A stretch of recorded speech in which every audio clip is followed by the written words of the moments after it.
자, 오늘 주시는 하나님의 말씀 요한계시록 16장 6절에서 9절까지만 읽겠습니다. 요한계시록 19장 6절에서 9절까지 읽겠습니다.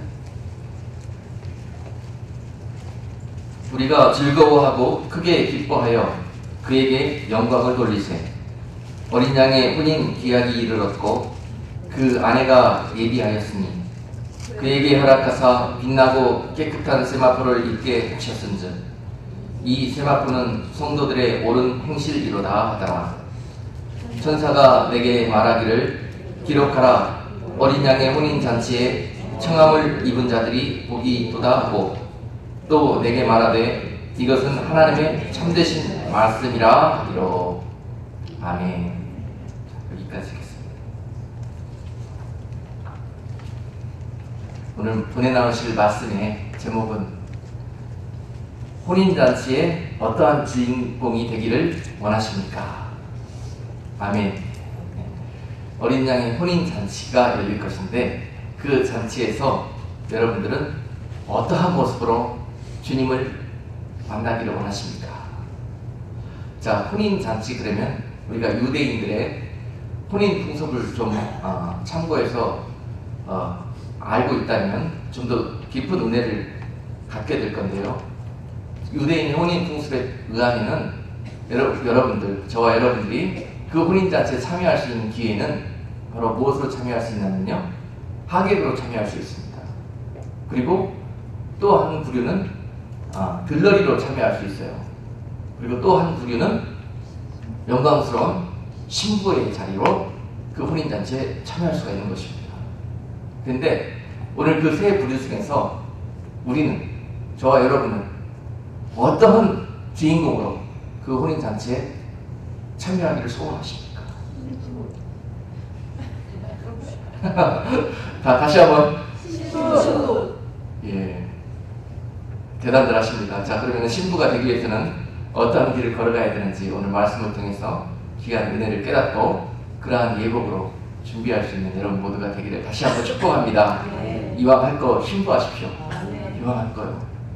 근데 신부가 얼마나 어렵냐면, 모든 결혼식에서요, 하객은 수명, 수천, 수만이 올 수 있습니다. 그리고 들러리도 그 예식이 화려하면 할수록 임금의 예식이니 얼마나 들러리가 또 화려하겠습니까? 그렇지만 아무리 크고 화려하더라도 신부는 몇 명? 한 명이다. 그렇다는 거예요. 아무리 임금님의 혼인잔치라고 해도 그 자리는 한 명.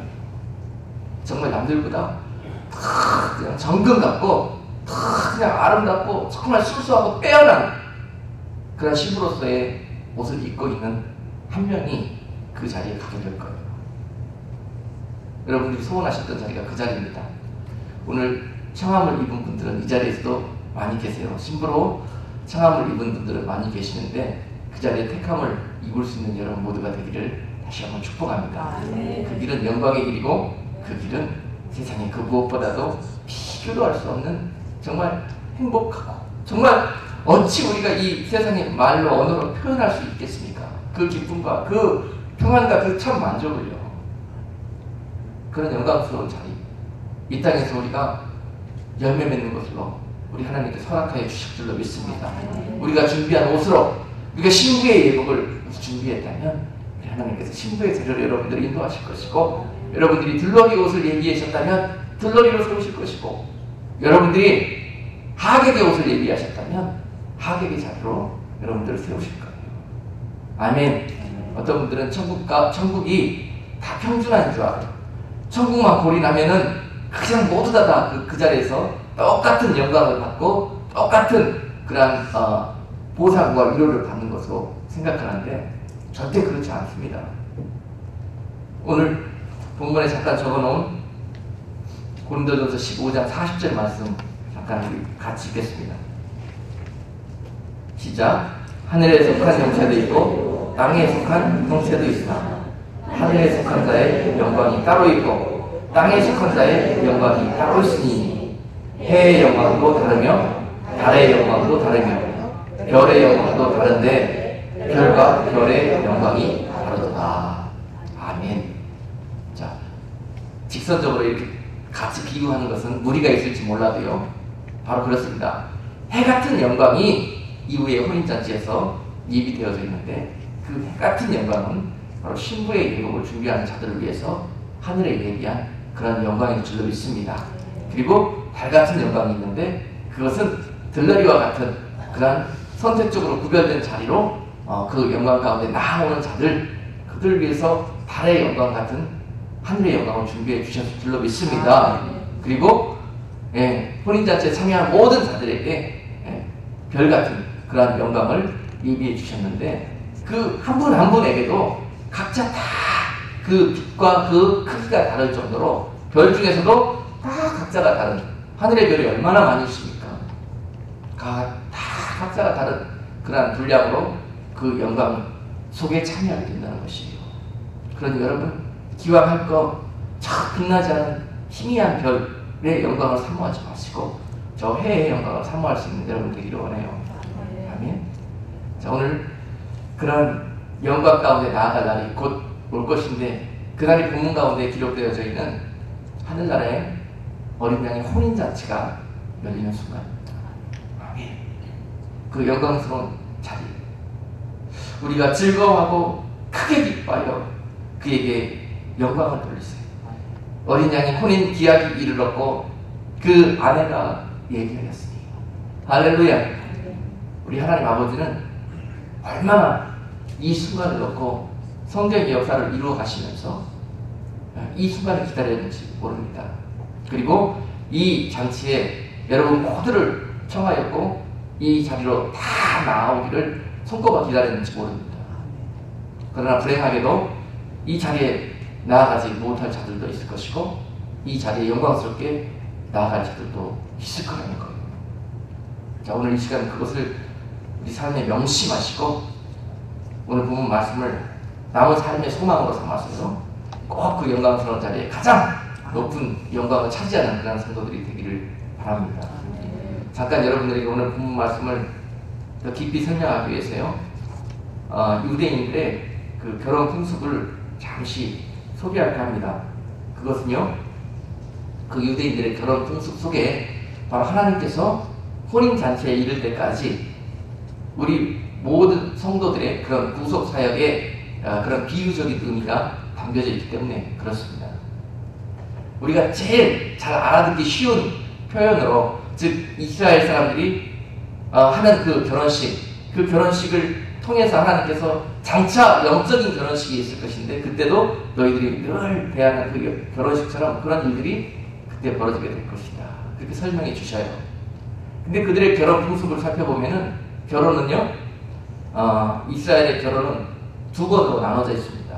첫 번째 결혼은 약혼, 그 다음에 두 번째 결혼은 그 다음에 정한 시간이 되어서 이제 진짜 결혼식이 오기는 그런 결혼, 그러니까 약혼식과 결혼식으로 두 단계로 나눠져 있어요. 그래서 그 먼저 결혼식이 이루어지기 위해서는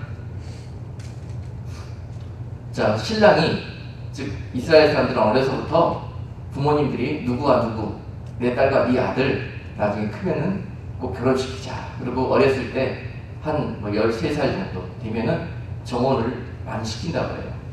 그래서 그 때가 되면은 정한 짝끼리 신랑이 신부의 집에 방문해가지고 이제 청혼을 하게 됩니다. 청혼을 하러 갈 때 자, 뭘 준비하냐면은 그 신부의 집에 지창금을 준비를 해요. 지창금.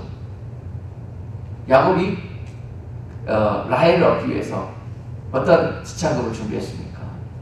약 7년이라는 종살이, 그 집에서 종살이를 했잖아요. 그 지창금으로서 한 7년의 종살이를 할 수 있는 그런 크기의 물질, 그것을 지창금으로 준비해서 가져갑니다. 그리고 신부 집에 그것을 내어놓고 당신 딸과 혼인하기를 원합니다. 그리고 정식으로 청혼을 넣었을 때 그때 그곳에서 어떻게 합니까? 딸과 모든 신부 가족들이 모여서 회의가 벌어지겠죠. 그리고 자, 최종적으로 결정권은 이 딸이 가지고 있습니다. 그리고 마지막 순간에 이 신랑은 포도주 한 잔을 따라서 그 신부에게 줍니다. 그리고 그 신부가 그 포도주를 받아 마시면 신부가 당신을 내 남편으로 내가 섬기기를 원합니다 하는 표현이 되는 거예요. 그래서 그 포도주를 마시는 순간에 그 드려진 지창금이 허락이 되어지고 두 부부는 정식적으로 정혼의 관계, 즉 약혼의 관계에 들어가게 되는 것입니다. 값을 주고 신부를 산 것입니다. 신랑이. 이 순간부터 합법적으로 그 신부는, 그 처녀는 신랑의 소유가 되는 것입니다. 그래서 함부로 이후로는 다른 남자를 마음에 품어서도 안 되고 행실이 오르지 못한 그런 일들을 해서도 아니 되고 정식 신부로의 준비된 모습을 이 순간부터 살아야 되는 것입니다. 그리고 이 작업이 마치면은 신랑은 돌아갑니다. 자기 집으로 돌아가서 이제 그 신부와 같이 살 처소를 예비합니다. 처소를 예비하는데 언제 그 처소가 예비될지는 잘 모릅니다. 대개 그들의 풍습상 1년 내지 2년 되게 걸리는 시간이라고 합니다. 그리고 그 시간이 되어서 그 아들이 처소를 다 예비해 놨을 때 그 아버지가 와서 한번 둘러봅니다. 그리고 정녕 이들이 이제 한 가정을 꾸릴 수 있는 정도까지 이 처소가 준비되었고 모든 결혼의 준비가 끝났는지를 점검한 후에 아버지가 허락하시면 이 아들은 신부의 집으로 다시 찾아갑니다. 그리고 가서 그렇게 말하죠. 이제 당신과 살 처소가 예비되었으니 나와 함께 가십시다. 아멘. 자, 그렇게 정혼 관계에 신부는 포도주를 받아 마신 후로 이제 뜬 눈으로 언제 다시 찾아오실지 모르는 그 남편을 기다리는 삶을 살아야 합니다. 어떤 마음도 흔들리지 않고 모든 삶에 어떤 부정함도 없이 그날을 기다리면서 오직 신랑 찾아오실 그날만 기다리고 있는데요. 언제 어떻게 찾아올지 모르기 때문에 항상 준비를 하고 있어야 돼요. 정한 시간에 예고 없이 그렇게 찾아오기 때문에 항상 몸과 마음 자세가 흐트러지는 일 없이 그 일을 늘 준비해야 되는 것입니다. 낮에만 오지 않습니다. 때로는 밤 늦은 시간에도 찾아옵니다.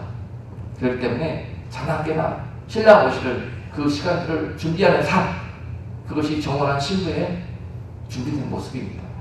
그런데 어느 날 갑자기 신랑의 들러리들과 함께 신부의 집에 찾아옵니다. 그리고 감격적이고 영광스러운 쇼파와 나팔 소리와 함께 나팔을 울리면서 신랑이 오너라 신부여 나와서 신랑을 맞이하라 할렐루야 하는 그런 정말 꿈에도 그리는 그 소식과 함께 신부의 집에 신랑이 찾아오는 것입니다. 다시 신부의 집에 두 번째 신랑이 찾아오는 것이에요. 그렇습니다. 그리고 진짜 결혼식은 그 신부의 집에서 열리는 것이 아니라 그 신부를 데리고 예비된 신랑의 집으로 갑니다. 그리고 그곳에서 하객들을 쫓아오고 그곳에서 아버지 부모님들을 모시고 영광스럽게 그 예식을 거행하게 된다는 것이에요. 할렐루야. 혼인 예식은 어디에서 이루어진다? 신부의 집은 이 땅입니다. 그러나 신랑의 집은 저 하늘에 예비된 처소, 그곳에서 어린 양의 혼인잔치는 이루어진다는 거예요.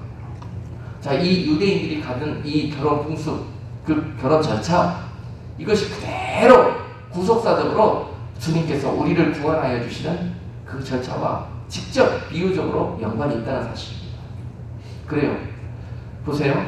주님께서 우리에게 초림하셨잖아요. 초림. 이 땅에 오셔서 무엇하러 오셨습니까? 우리를 구원하시고 신부 삼아주시기 위해서, 우리와 결혼하시기 위해서 이 땅에 오신 것입니다. 이 땅에 오셔서 여러분들을 위해서 값을 지불했잖아요. 마치 지창금을 가져온 신랑처럼 주님은 이곳에 오셔서 여러분들 신부로 삼기 위해서 십자가 위에서 본인의 생명을 담보로 지창금을 지불하셨습니다. 그리고 그 자리에서 자신의 채찍이 맞음으로 그 온 고통을 참아가면서 포도주 한 잔에 그 피를 담았습니다. 그리고 그 보혈을 마시면서 그 주님을 나의 신랑으로, 나의 구주로 영접하기를 소원하는 자들마다 그들과 우리 주님은 정원의 관계를 맺어주셨던 것입니다. 할렐루야. 그러므로 여러분들이 방금 고백하셨던 나는 그리스도의 신부로 그 영광 가운데 나아가기를 원합니다 하는 그 고백은 옳은 고백입니다. 그것이 여러분들이 찾아야 될 원래 자리예요. 할렐루야. 우리 주님께서 그 자리를 여러분들을 초청해 주셨기 때문에 그래요. 그 값도 다 지불해 주셨고 여러분들에게 그 보혈로 마시는 순간 이미 정원 관계가 성립이 되었고 주님은 여러분들에게 합법적으로 너는 내 것이라 말씀하고 계시는 것입니다. 아멘. 그리고 그 신랑은 그 정원 후에 초설 예배하러 떠나면서요 그냥 가시지 않고 그 긴 세월 너홀로 남겨두는 것이 너무 마음이 아파서 한 가지 선물을 주고 가십니다. 신랑들이 떠날 때 선물을 주고 간다고 그래요. 이것을 정표로 아시고 내가 눈에 보이지 않더라도 대신에 이것을 보시면서 저를 기억하시고 그 시간들을 꼭 참아주시오 부인 그러면서 떠나는 거예요. 주님도 우리에게 자 초설 예비하러 아버지 집으로 돌아가실 때 우리에게 선물을 주고 가셨어요. 무슨 선물입니까? 보혜사 성령님을 우리에게 주시고 가시면서 신부여 제발 내가 돌아오는 그날까지 공신 거꾸로 신지 마시고 절대 마음 변치 마시고 세상에 우상과 같은 것들 그런 것들에게 음란하게 마음을 빼앗기지 마시고 꼭 내가 오는 그날까지 순결을 지켜주시기 바랍니다. 그리고 내가 당신을 함께 지금 이 순간 하지 않지만 함께 하는 것처럼 보혜사를 당신에게 허락해 주실 것이니 눈에 보이지 않지만 보이지 않는 그 선물 보혜사 성령을 의지해서 주님 오시는 그날까지 그 영광스러운 모습을 준비해 보세요. 할렐루야. 그동안에 믿음 없었던 우리들의 모습 항상 두 마음을 품고 이 남자가 만날까 저 남자 만날까 그랬던 우리들의 모습 다 보혜사 성령을 통해서 정결한 마음으로 한 마음으로 흔들리지 않은 마음으로 보아야 믿던 그런 믿음에서 이제 눈에 보이지 않아도 보이지 않는 그 하나님을 그 보이지 않는 나의 신랑을 사모하고 존경하기 때문에 그 사랑 하나 지키기 위해서 어떤 인내와 어떤 값을 치르는 그런 마음으로 그 시간을 얘기하는 그런 모습 바로 다시 찾아오실 신랑을 기다리는 신부의 모습이어야 합니다. 아멘. 자, 신랑은 반드시 다시 찾아오는 것처럼 여러분들에게 그리고 저에게 찾아오실 것입니다. 그날은 우리가 알 수가 없어요. 오직 아버지만이 알 수 있고 아버지가 허락해 주셔야 그 아들이 올 수 있는 것입니다. 그날까지 우리의 할 일은 참고 인내하고 더욱 정결히 구별되어지는 것입니다. 아멘. 그래서요 주님이 다시 여러분들에게 신랑으로 찾아오시는 날 이 결혼식이 일어나게 될 거예요. 신랑이 다시 오시는 그날 그 나팔 소리와 함께 그 신부집은 축제가 벌어집니다. 아멘. 그 나팔 소리가 울리면서 신랑이 왔을 때 정결한 마음으로 흠도 없이 점도 없이 신랑을 맞이할 수 있는 신부가 있는 반면에 그 소리를 들으면은 재앙을 만나는 신부도 있을 거예요.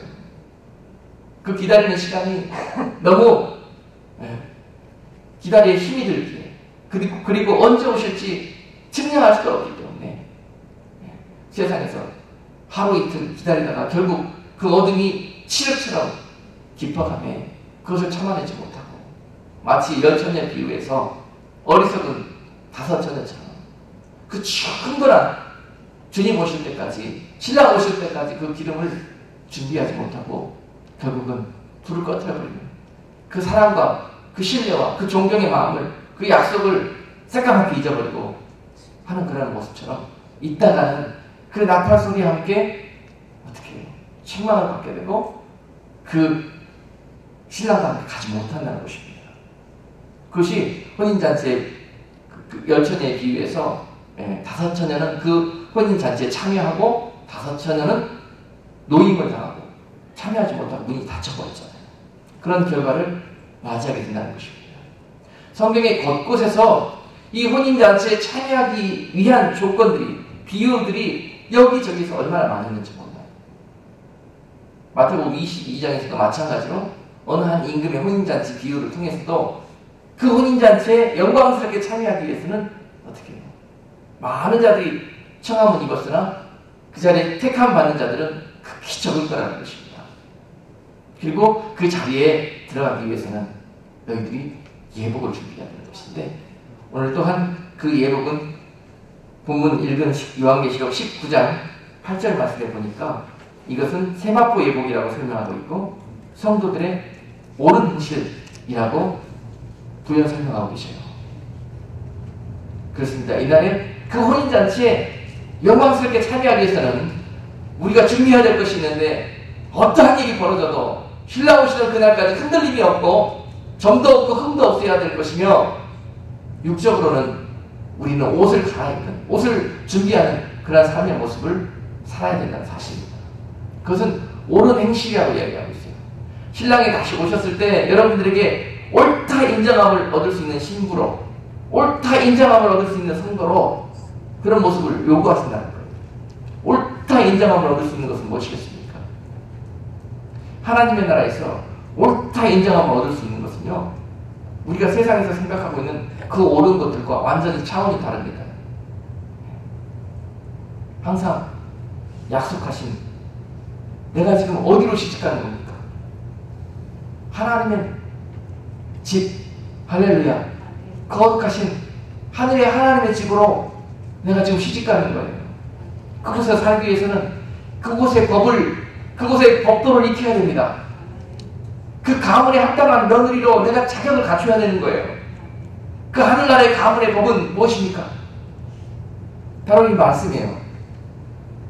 우리는 지금까지 세상에 살면서 세상의 법으로 살았지만 그 세상에 살던 그 세상의 법을 벗어버리고 우리들의 삶의 중심이 하늘나라에 합당한, 아버지 집에 거하게 합당한 그러한 법으로 완전히 훈련되어지고 준비되어지는 그러한 삶을 준비하는 것, 그것이 우리들의 옳은 행실인 것입니다. 이해가 되십니까? 그 옳은 행실.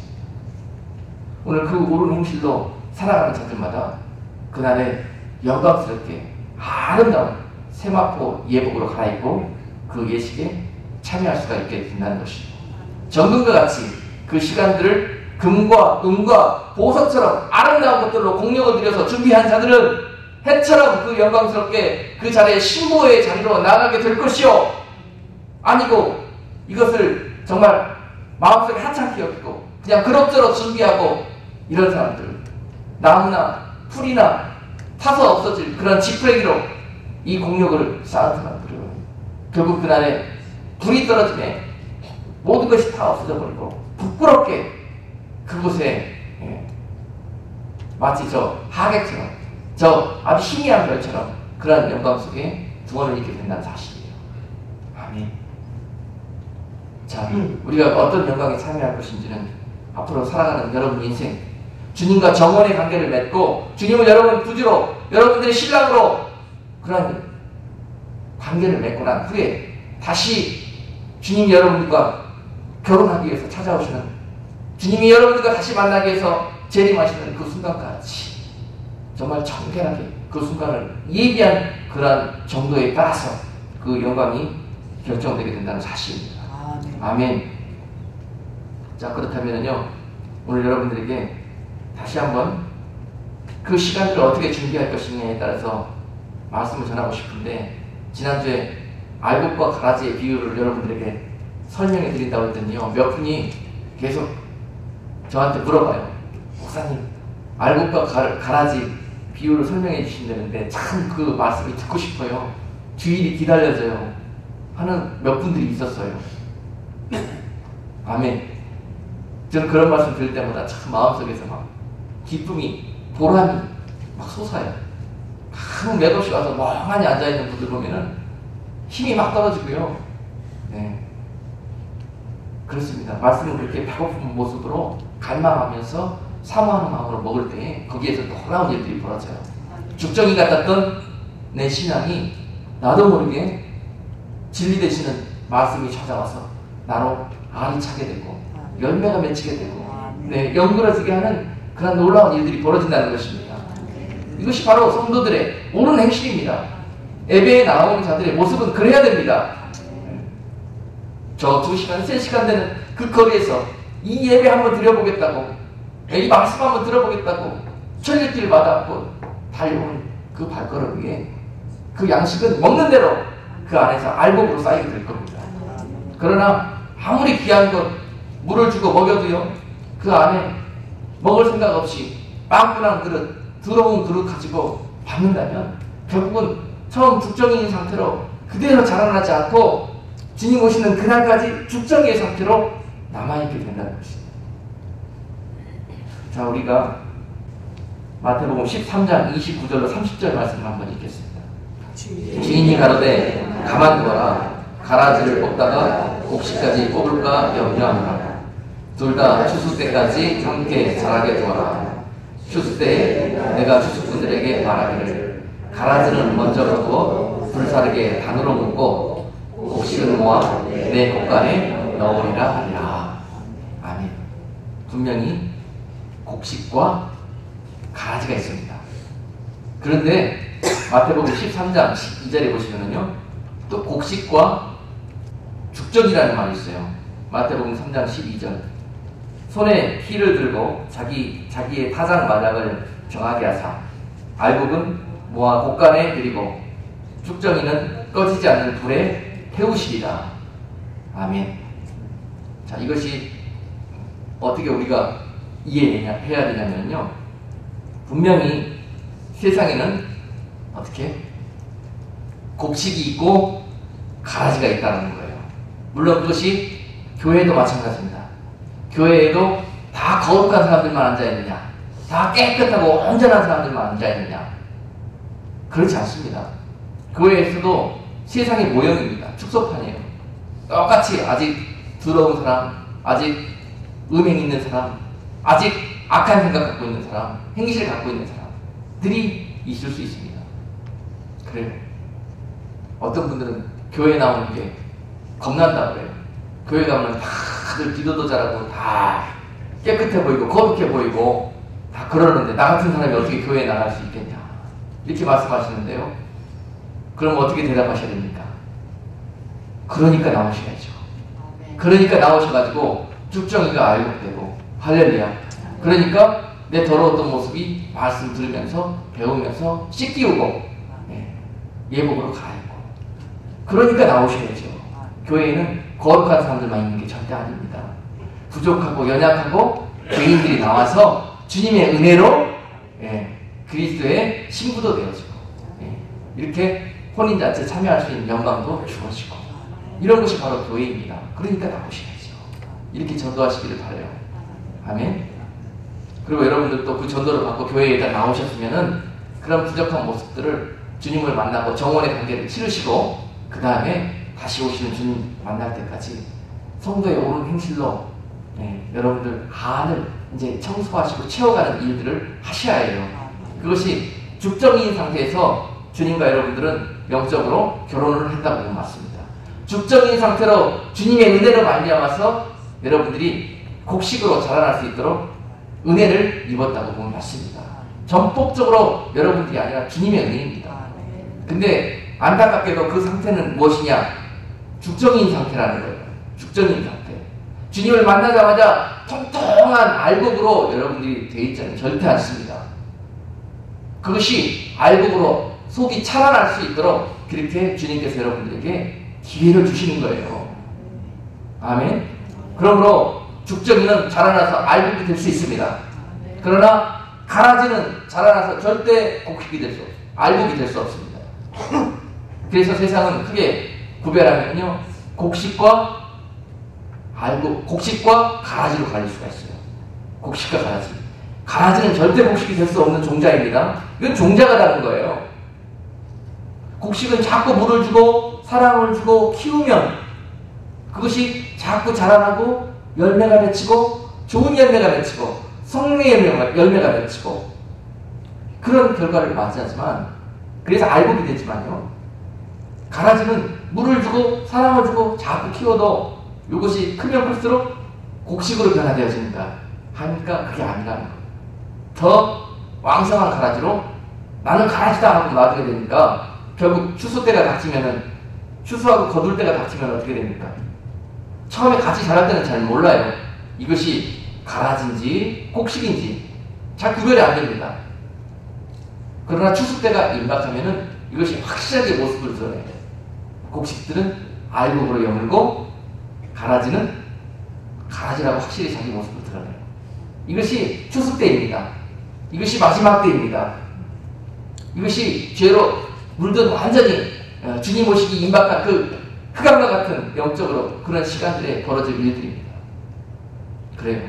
그런데 오늘 본문 말씀을 보니까 세상이 그렇게 곡식과 가라지들이 존재하게 될 것인데 추수 때가 되면은 너희들은 그 가라지를 뽑아내려고 애쓰지 말아라. 그렇게 당부하시는 거예요. 그 말씀을 듣고 왜일까 하고 곰곰이 생각해 봤더니요. 왜 그렇겠습니까? 가라지 뽑아내버려야 되잖아요. 근데 주님께서는 그 뽑지 말라고 해요. 그리고 너네들만 잘해라. 너네들만 빨리 여물어져서 알곡이 되어라. 그 곡식 가라지 뽑아낼 생각 하지 말고 이것이 추수 때가 임박해서 주님께서 여러분들에게 주시는 뭡니까? 팁이에요, 팁. 잘 보세요. 자꾸 여러분들 가라지 뽑는 일에 열중하지 마시고 그 가라지를 통해서 알곡이 되어가는 일에 힘쓰시기를 바랍니다. 네. 이것이 지혜로운 삶이에요. 지혜로운 삶이에요. 참 안타까운 모습을 많이 보는데요. 이 가라지도 다 하나님께서 이 세상과 또는 교회 안에 자라게 놔두는 목적이 있습니다. 이유가 있어요. 그 이유는 마치 양 우리에 염소를 키우는 것과 똑같습니다. 그 양들이 염소 몇 마리 넣는 것으로 인해서 늘 염소가 나를 공격할까봐 늘 깨어있고 늘 조심하고 하면서 자기의 건강을 게을러지지 않고 나태하지 않고 지켜나간다는 것이에요. 만약에 그 염소를 빼내버리면은 그 양들이 쉽게 살이 쪄버리고 병이 찾아오고 그래서 그 양을 온전히 기를 수가 없대요. 그러는 걸로 봐서 하나님께서 세상에 이 가라지들을 두는 이유는 무엇이냐 하면은 곡식들이 온전히 여물 수 있도록 게을러 잠들지 말고 병충해에 시달리지 말라고 그렇게 가라지들이 함께 자라는 것을 허락하셨다는 거예요. 사단이 와서 이 밭에다가 가라지 씨를 뿌리고 가는 것을 보시고도 그걸 막지 않고 허락하셨다는 거예요. 그런데 이 가라지 씨들은 추수 때가 가까워지면은요 더 왕성하게 자라올라옵니다. 근데 왜 뿌리지 말라고 하셨을까? 하니까는 나중에 추수 때가 닥치잖아요. 그러면은 어떻게 될까요? 어둠과 죄악이 온 세상에 그렇게 난무하는 판에 어떤 현상이 벌어지겠습니까? 곡식보다는 제가 이 부분을 잘 모르겠어서 저번에 LA에 계시는 박마이클 목사님과 전화상으로 대화를 나눈 적이 있어요. 근데 그 목사님은 이 부분을 이렇게 보시더라고요. 목사님, 마지막 시대에는요 곡식보다 가라지가 훨씬 많다고 생각합니다. 그래서 밭에 온통 가라지 투성이고 곡식이 얼마 남지 않았는데 가라지 뽑아내다가 곡식 다 뽑힙니다. 저는 그렇게 보고 있습니다. 그래서 그 일을 우리가 하는 것이 아니라 주님께서 오셔서 하실 일이다. 그래서 우리에게 하지 말라는 겁니다. 저는 이렇게 본다고 해요. 그래서 그거 듣고 나서 옳은 생각이다 라는 동의가 나오더라고요. 어두워지면 질수록 평상시에는 잘 모릅니다. 어두워지고 악해질수록 더요 악이 기승을 부리는 거예요. 세상이 다 악한 사람 투성인데 너 악하다 그럴 필요 없다라는 거예요. 오직 그 가운데서 나만 정결하게 신부의 모습으로 지켜내라는 거예요. 그 사람들 보면서 나는 저렇게 되지 말아야지, 나는 저런 악행을 본받지 말아야지 하면서 그 사랑을 지켜내라는 거예요. 이것이 악한 세상에서 빛처럼 빛나는, 어두워진 세상에서 빛처럼 빛나는 그런 우리들의 신부의 예복으로 옳은 행실로 나타날 줄로 믿습니다. 결국 그 가라지는 나중에 갈 곳이 정해져 있어요.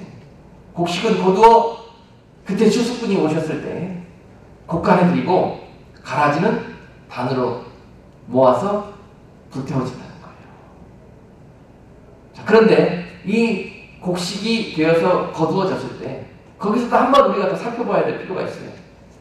근데 그 곡식, 거둬진 곡식 중에서도 어떤 일이 벌어집니까? 쭉정이도 있어요. 아시겠습니까? 그때까지 연결되지 않은 쭉정이가 있단 말입니다. 자, 그 쭉정이 마태복음 3장에서 골라낸다고 해요. 마태복음 3장 12절. 자, 가라지와 곡식이 가리워졌어요. 그 다음에 그 곡식 중에서 알이 작고 합당한 모습으로 자라난 그 알곡, 그것을 거두시겠다는 거예요. 손에 키를 들고 자기 타작마당에서 이 일을 하십니다.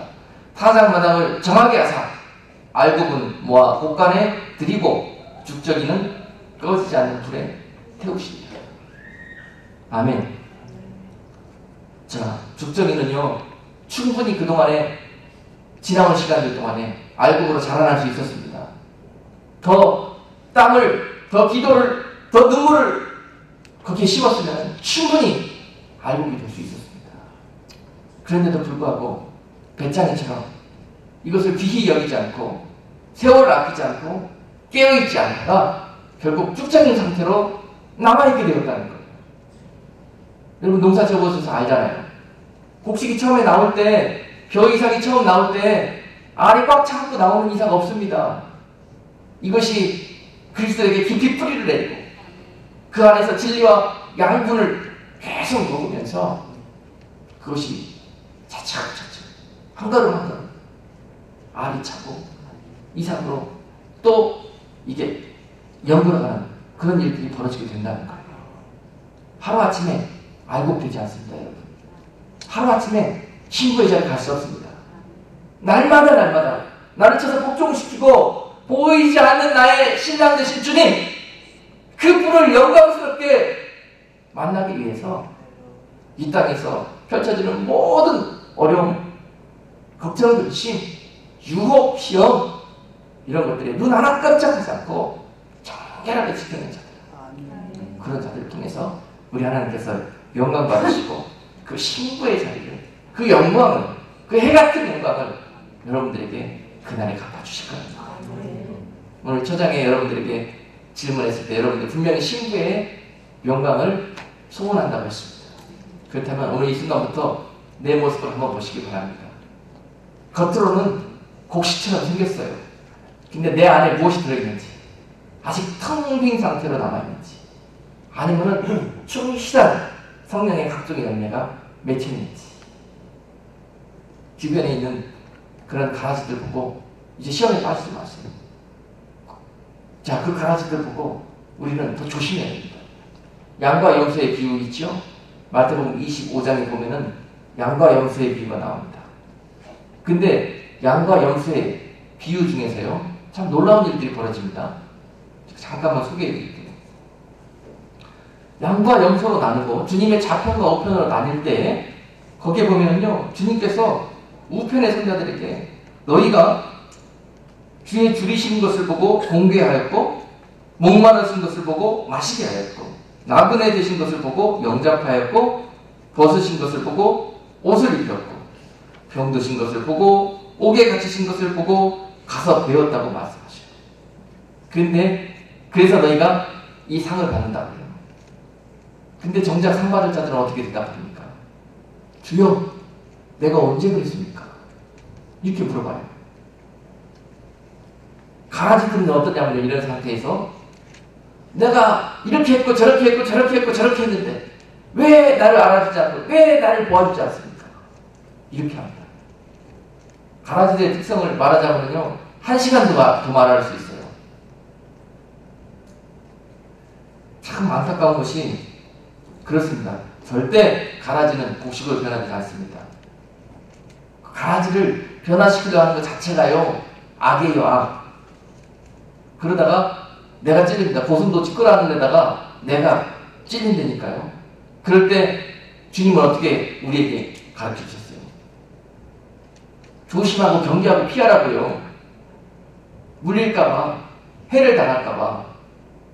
그들과 함께 그들을 본받아서 살다가 같이 저 북구덩이로 들어갈까봐 쭉정이가 되어서 그러한 교훈을 삼으라는 거예요. 보고 아이고 저들처럼 저렇게 악한 열매, 탐욕의 열매, 어둠의 열매, 우상숭배의 열매, 보암직스럽고 먹음직스럽고 나도 같이 맺어야 되겠다.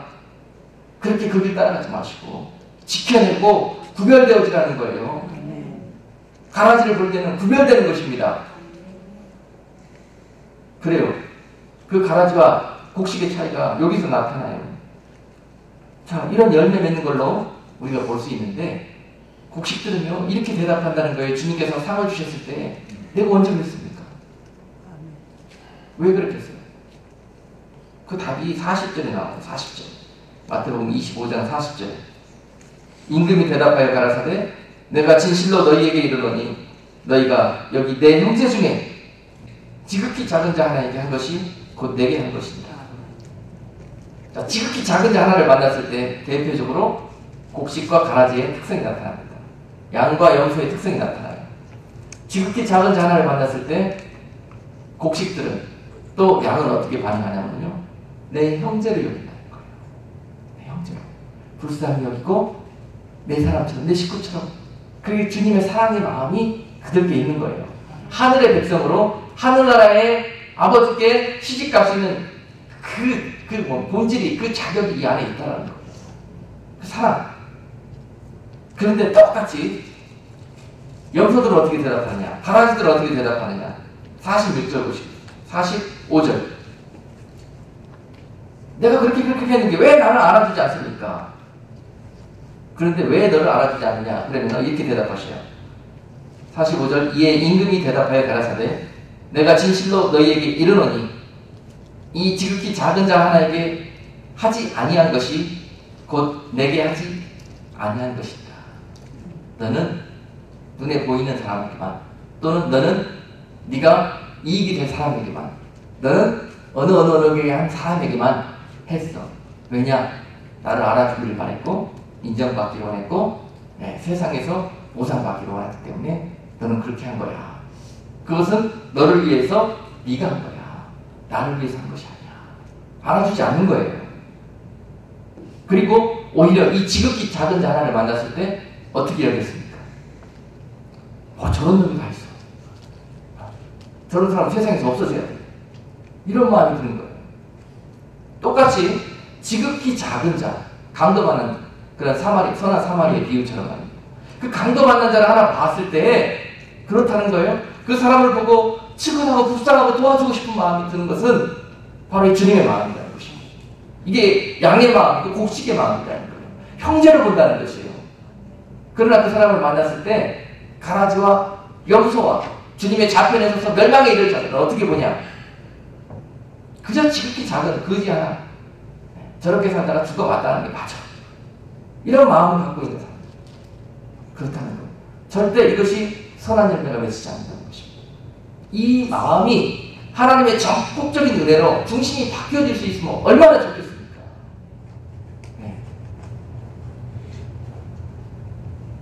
그러나 저도 케미스트리 출신이잖아요. 화학적인 변화와 물리적인 변화에 대해서 아주 잘 알고 있습니다. 그래, 이렇게 종자가 그 종자로 자라날 수 있고 결국은 그 종자의 열매를 맺는 것이에요. 그 종자가 품종이 중간에 바뀌는 일은 벌어지지 않습니다. 그러니까 말세를 살아가는 성도들이요, 그 예비된 혼인잔치에 참여하기 위해서는 그 주님과 만날 그 결혼의 순간을 준비하기 위해서는 어떤 모습으로 준비해야 될 것인가. 가라지들은 어떻게 걸음 안 주고 신경 안 써도 그렇게 잘 자라는지 몰라요. 그런데 곡식들은 조금만 신경 안 써주고 조금만 관심을 안 가지면 어쩌면 그렇게 병에 걸리고 자라지 못하고 그런지 몰라요. 그러지 마시고, 하나님 왜 저들은 저렇게 축복해 주시고 잘 자라고 왕성하되는데 나는 왜 이 모양입니까? 이렇게 탓하지 마시고 그 가운데 역사하시는 하나님의 선하신 뜻을 바라보시기 바랍니다. 그리고 정말 선한 열매를 맺기 위해서 정말 참고 인내하면서 가라지들이 옆에서 찌르고 시험하고 공격하고 그래도 꿋꿋이 같은 밭에서 잘하셔야 됩니다.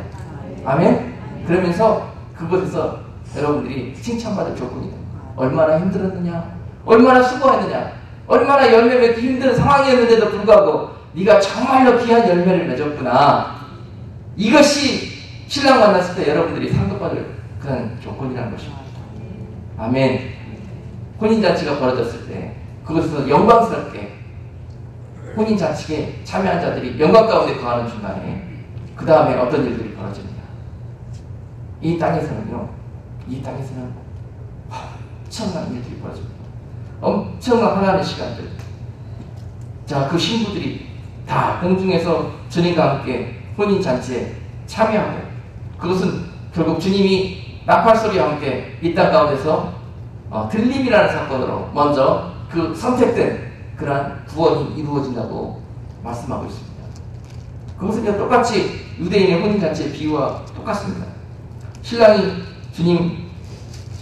신부의 집으로 와서 쇼파로 나팔소리를 불어댈 때, 그때 정결하게 깨어서 준비한 신부들만이 그 잔치에 참여할 수 있게 되는 것이고, 잠들어 있거나 또는 부정해 있거나 이런 자들은 절대 참여할 수 없다는 거예요.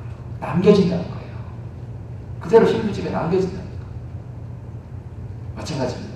공중에 강림하신 신랑 되신 주님께서 나팔소리를 울려 퍼질 때 정결한 모습으로 오직 주님만이 내 생명이십니다 하고 흠도 없이 정결하게 준비된 자들만이 그 소리를 들을 수 있게 될 것입니다. 그리고 영광스럽게 주님과 함께 공중에서 혼인잔치 자리에 나가게 될 것입니다. 그리고 남은 사람들은 어떻게 되느냐? 남아있어요. 이 땅에서. 근데 남은 이 땅의 모습은 어떻게 되느냐? 엄청난 그러한 환란이 임하게 된다는 거예요. 자, 혼인잔치가 유대 나라에서 벌어질 때 며칠 동안 벌어집니다. 신부를 데리고 가서 신랑이 그 집에서 혼인잔치를 7일 동안 합니다. 7일 동안 그들은 공중에서 영광스럽게 그리스도의 혼인잔치 가운데 있을 때 그 7일 동안에 이 땅에서는 엄청난 일들이 환란이 벌어진다는 이야기예요. 그 7일은 바로 7년 대환란을 이야기합니다. 그렇습니다. 신랑의 아름다운 사랑과 정결한 신부의 모습으로 준비하지 못한 자들은 결국은 이 땅의 환란 가운데서 그 사랑을 다시 한번 확인해야 될 것입니다. 내가 진짜로 그 주님과 정을 맺었는데 진짜 그 사랑을 내가 마음속으로 흠모하고 그 신랑을 내 신랑으로, 영원히 다 신랑으로 믿는지, 그거를요 평화로운데 말고 이제 환란 가운데 그 사랑을 고백해야 되는 거예요. 아멘? 그러니까 어때요? 신랑 오시기 전에 예비하고 있다가 그 부르심에 나아가는 것이 얼마나 축복입니까? 그것을 사모하시기를 바랍니다. 그리고 나서 거기에서 참여하지 못한다고 해도 실망할 거 없습니다. 다시 한번 기회가 있어요. 이 땅 가운데 그 환난의 시간들이 오더라도 다시 한번 주님 잘못했습니다. 제가 경히 여기고 게을리 여기다가 결국은 이렇게 당하지 않을 고난 가운데 처하게 되었네요. 그리고 그 가운데서 다시 한번 고난 가운데 정금과 같은 그 사랑과 믿음을 회복하게 되신다면 주님 다시 혼인잔치를 마치시고 다시 이 땅에 재림하시는 그 순간, 그때 그 잔치에 다시 주님과 함께 그 나라에 참여할 수가 있게 되는 것입니다. 이것이 성도로서 여러분들 미래에 영적으로 사모해야 될 우리들의 목표입니다. 이 땅에서 큰 차, 좋은 집, 땅의 소망, 이런 것들이 여러분들의 삶의 소망이 되어서는 그것이 가라지의 삶으로 끝날 수밖에 없습니다. 그들이 불에 탈 때 같이 쭉정이가 돼서 그들과 불타게 될 것입니다. 불이 여러분께 당부할 때 여러분 세상을 공부하지 마시고 세상을 사랑하지 마시고 세월을 아껴서 그 남은 시간 아직 차지 않는 내 곡식에 비어있는 부분들을 꽉 찬 알곡으로 주님 자라날 수 있기를 원합니다. 그렇게 기도하시고, 그것이 바로 그 꽉 찬 알곡은 바로 사랑이에요. 주님을 향한 뜨거운 사랑, 그 열정, 그 소망, 그것을 한번 채워보시라고요. 배불러 있다가는 그 사랑 금방 식습니다. 허탄한 것들이 마음을 뺏겨서다가는 그냥 식습니다. 목마르고 배고픈 자의 삶을 살아가는 것이 얼마나 이 땅에서는 축복인지 모릅니다. 그들은 육적으로는 좀 힘들지 몰라도 영적으로는 주님의 신부의 영성으로 자라나게 될 것입니다.